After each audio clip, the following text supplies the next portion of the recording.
Okay, so today we're reading The Berenstain Bears Learn About Strangers by Stephen J. Berenstain.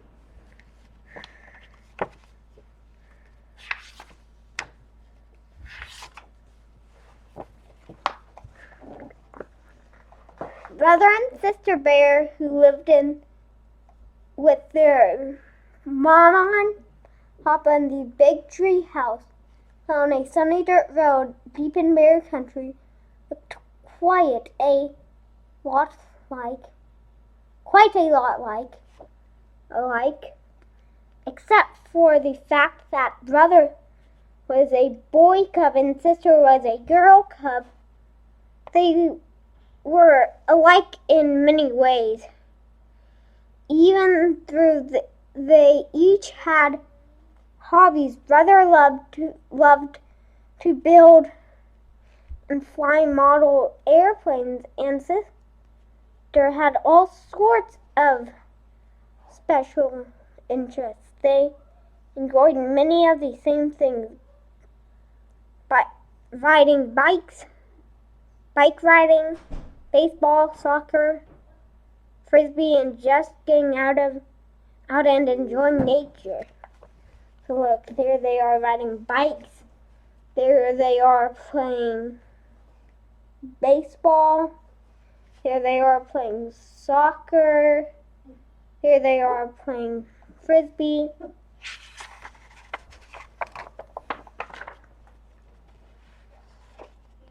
Yes, brother and sister were like in many ways, but in some important ways they were different. Brother Bear was cautious and careful and a little aware of strangers. Sister, on the other hand, wasn't the least bit worried. She was friendly to a whole lot, just about everybody that came her way caught a big hello. That's sister, it's sort of like me. When strangers pass by in our neighborhood, I just say, hi. Hello, butterfly. Hello, frog. Hello, Mr. Truck Driver. Hello, Mrs. Driver.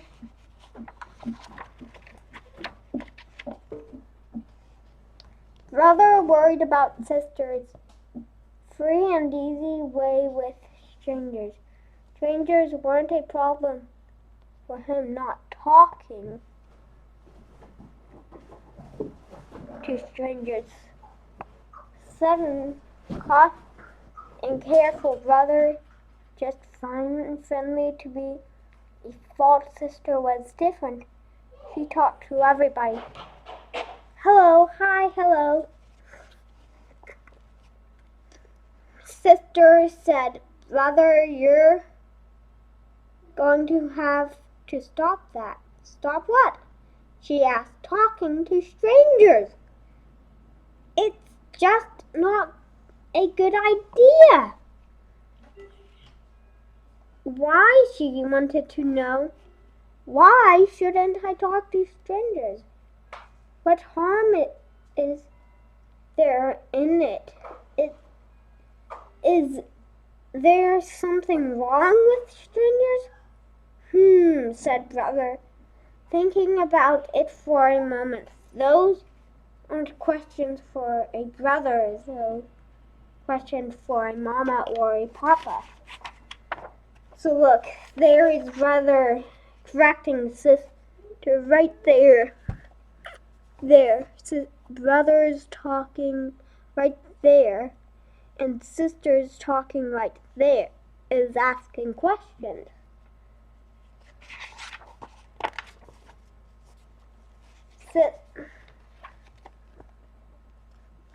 Sister Bear, I'm glad you asked those questions, said Papa Bear in his deepest and most squashed voice. The reason you should not never talk stranger and never ever take presents from a stranger. And never ever go anywhere with a stranger. That is dangerous. What is dangerous about it? Asked wide-eyed. What can happen? So look, there's Papa Bear talking to Sister right there. There's Sister, and they don't mention it, but Brother's building a model airplane in the background. You see him? Oh dear, thought Mama Bear. I do hope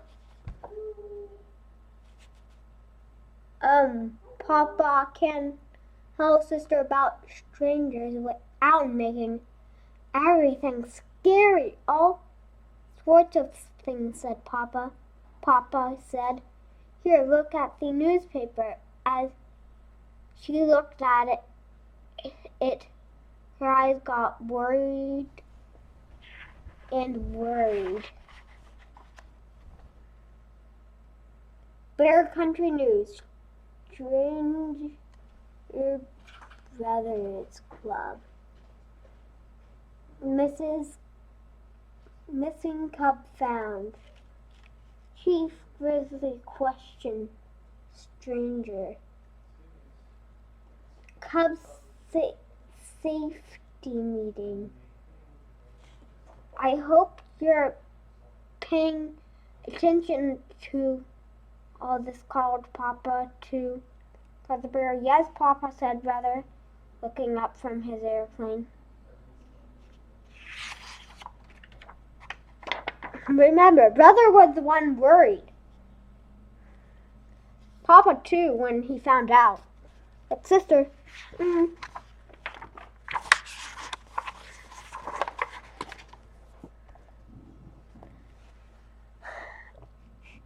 when Sister asked for a bedtime story that evening, Papa said, "Of course, I have just the one."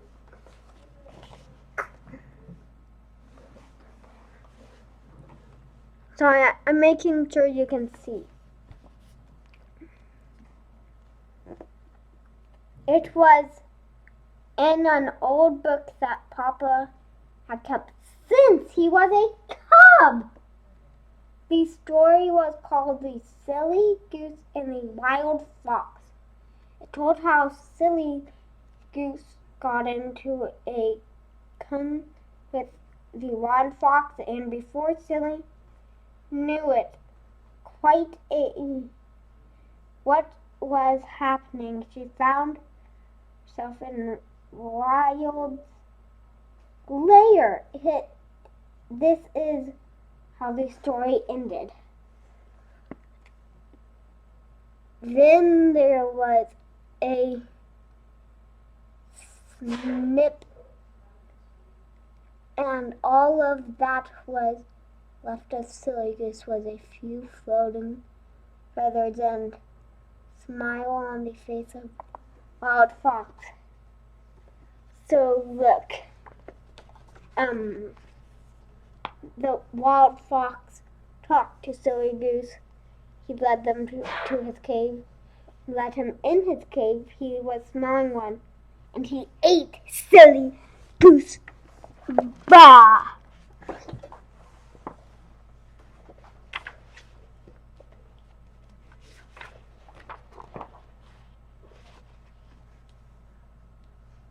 Sister had a hard time falling asleep that night. Her mind was filled with those headlines. There was even one that said, "Silly Goose missing, Wild Fox questioned, Stranger Brother Club missing, cub found, Silly Goose missing, Wild Fox questioned, Chief Grizzly questions stranger, missing cub found." And Sister all thought of those. Look, it kind of looks like it's in a few tornadoes. The next day dawned bright and friendly to everybody but Sister. She had spent a restless night, and even when she looked out the window, everything seemed a little strange. The trees seemed to reach for her, an owl started at her, and the crows crawled. So look at the tree. It's all dead looking a bit. And then an owl up there, then the crows. It does look a little like hands. Let's go out and ride our bikes on the Villa Green, said Father after breakfast. But Sister didn't want to. Brother was puzzled. The green was a bright, busy, friendly place where she loved to play. Well, how about some soccer? But she didn't want to do that either. It wasn't until he stugged Frisbee, her favorite game, that she agreed to go along.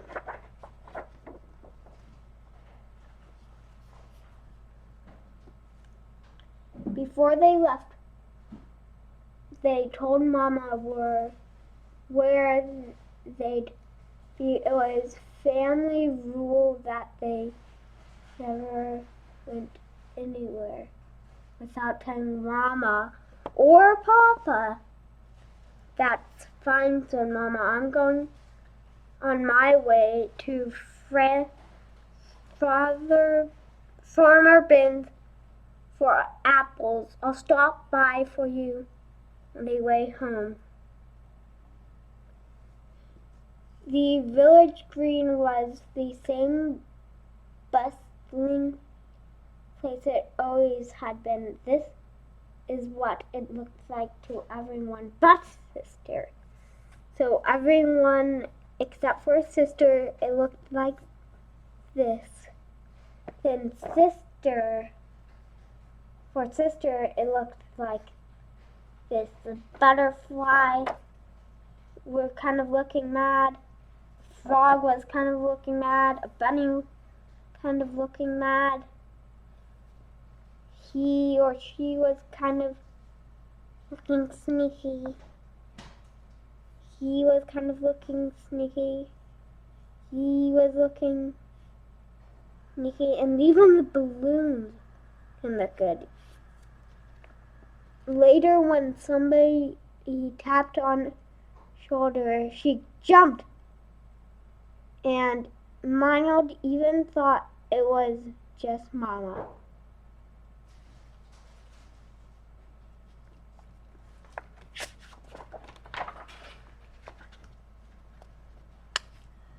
How was everything at the village green? Asked Mama on the way home.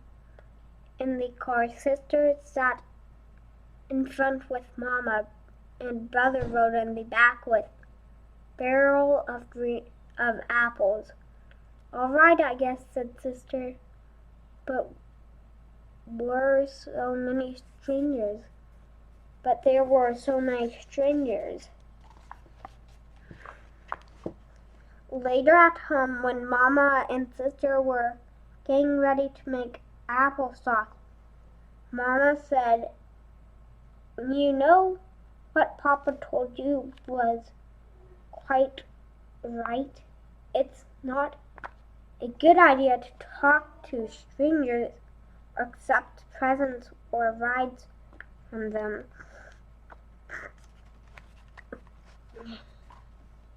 But the cautioned that doesn't mean not all strangers are bad. Why? Chances there are a single person on the green that would harm a fly, much less a fine little cub like you. The trouble is, well, like the barrel of apples. There's an old saying that goes, there is always a couple with strangers. Cubs have to be careful because of the few bad apples. Look, said Sister, I found one. It's all lumpy and has a funny shape.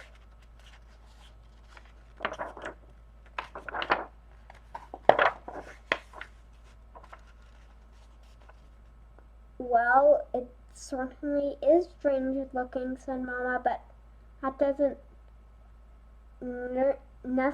necessarily mean it's bad. You can't always tell from the outside which are bad. The bad apples. She cut it in half. See?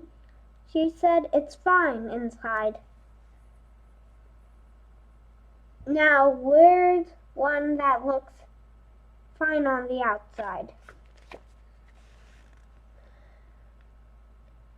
But look inside, it's all wormy. Yuck, said Sister. What's up? Asked Brother. A bad apple, said Sister. Double yuck, said Brother. Hey, I'm going to the meadow to fly my new publisher plane. Want to come? Sure, said Sister. I can pick some wildflowers. She left. She felt much better now, more like her old friendly self.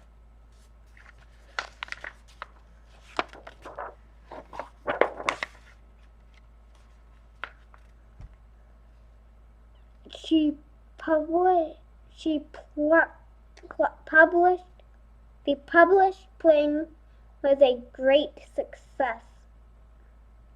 The meadow with a big, beautiful orange and green meadow airplane. Wait, said Brother, I want to watch. It's a radio-controlled job.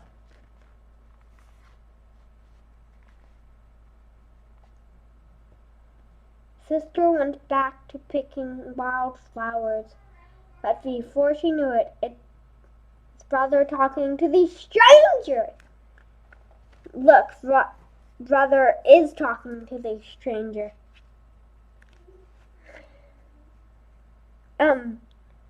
For that's what he was, a stranger, no matter how big and beautiful his very controlled job was. She dropped her wildflowers and ran over to them. Look, she threw them away.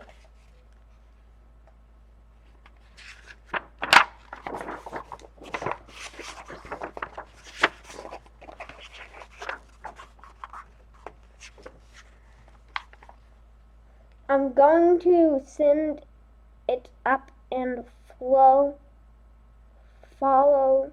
in the car, the stranger was saying. Want to come along? Wow, said Brother, and he would have said,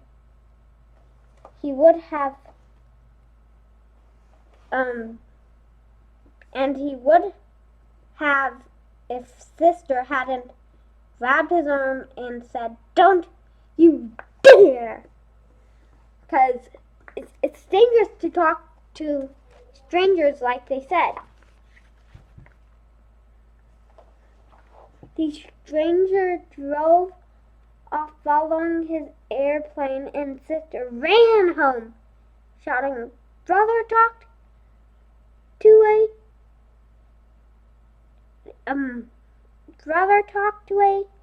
stranger. Brother talked to a stranger.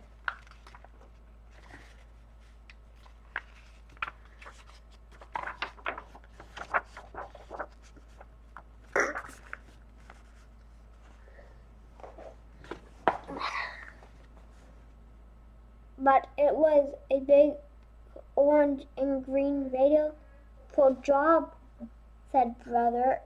That doesn't matter, said Papa. We have rules about strangers, and they're important. We have rules about tattletales too, said brother, growling at sister.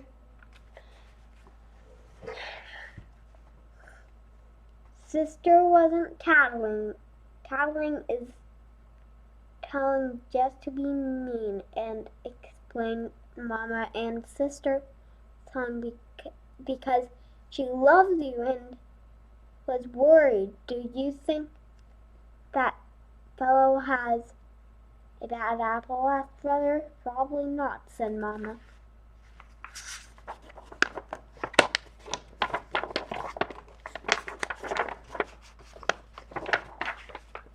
Sorry about that. That's right, said sister. Both folks are friendly and nice. You wouldn't have hurt a fly, but you have to be careful just in case. Speaking of apples, said Mama, how about some of this apple sauce I just made? Not speaking of strangers, some stranger kids, they might know karate. So, if you're a grown-up watching this video, do not snatch kids. They might scare your face. But just don't snatch kids. Just don't snatch kids.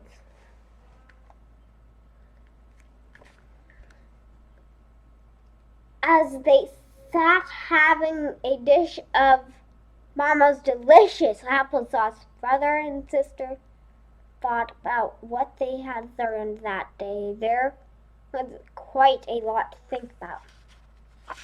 Look, there's a giant bowl that they all got their rule from. For brother and sister's rules, cubs turned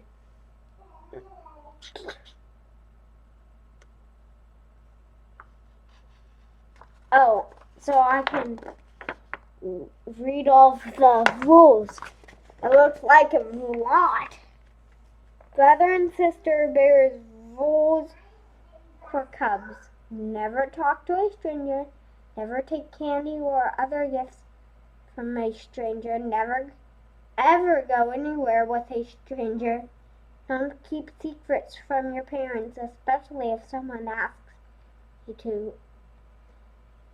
Your body is your own personal property and nobody else business except the private, especially the private parts.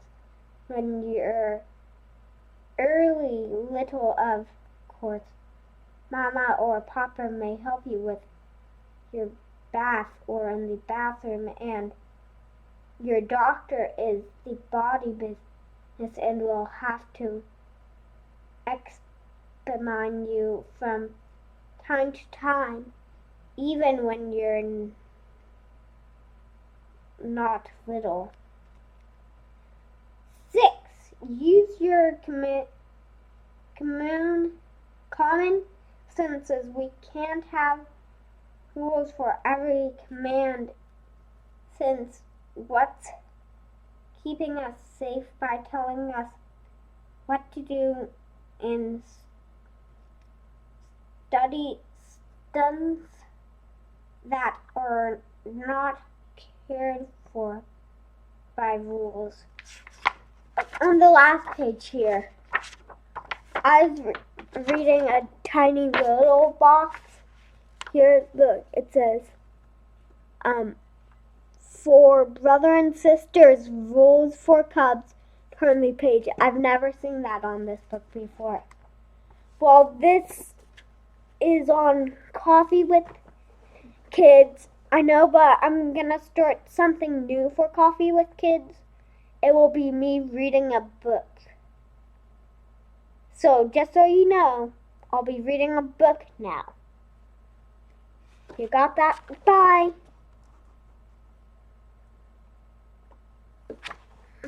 Bye.